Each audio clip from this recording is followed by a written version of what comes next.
Voyons dans Silae comment affiner vos sélections grâce à la fonction filtre et tri. Dans Silae, aussi bien à partir de l'état d'avancement que dans la synthèse fiche salarié ou lors des traitements mensuels tels que la saisie des heures, des éléments variables entre autres, que sur le bilan social, vous avez accès sur le bandeau de droite à la fonction filtre ou filtre et tri selon le menu. Plaçons-nous par exemple sur l'état d'avancement. En cliquant sur le lien Filtre et tri, une fenêtre Groupe de salariés s'ouvre, vous permettant de sélectionner vos salariés selon plusieurs catégories.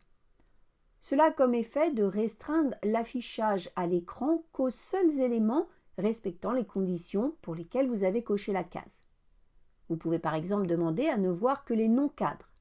En cliquant sur Appliquer, seuls les salariés de statut non-cadre apparaissent à l'écran.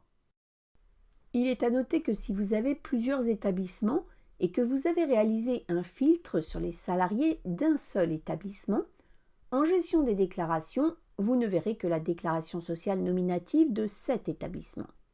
Au besoin, vous pouvez modifier le filtre directement sur cette fenêtre afin de faire apparaître les DSN des salariés des différents établissements.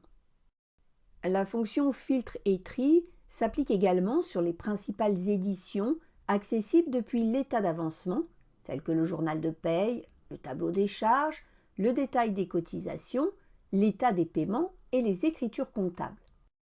Selon vos spécificités, vous pouvez créer jusqu'à 7 nouvelles catégories que vous pouvez utiliser comme filtre. Pour cela, passez par le menu Gestion, Imputation analytique. Pour créer une nouvelle catégorie, faites un clic droit sur l'énoncé Catégorie d'affectation et cliquez sur Nouvelle catégorie. Donnez un nom à votre catégorie, par exemple Service.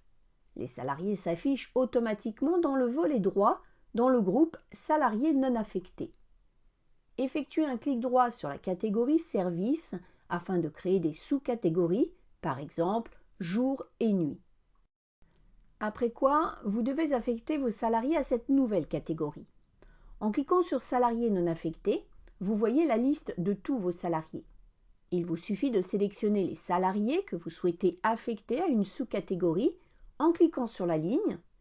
Aidez-vous de la touche Shift ou de la touche Contrôle s'ils ne sont pas placés les unes sous les autres. Il vous suffit ensuite de faire glisser votre sélection dans la section souhaitée de la colonne de gauche. Procédez de la même manière pour affecter les autres salariés. Vous pouvez enregistrer vos modifications en cliquant dans le bandeau de droite sur Sauver. Au niveau de la fiche salarié, dans la partie Identification du salarié, vous retrouvez son affectation. La catégorie que vous avez créée se retrouve également comme critère de sélection au niveau de la liste des salariés, ainsi que via la fonction Filtre et tri, comme nous l'avons expliqué précédemment.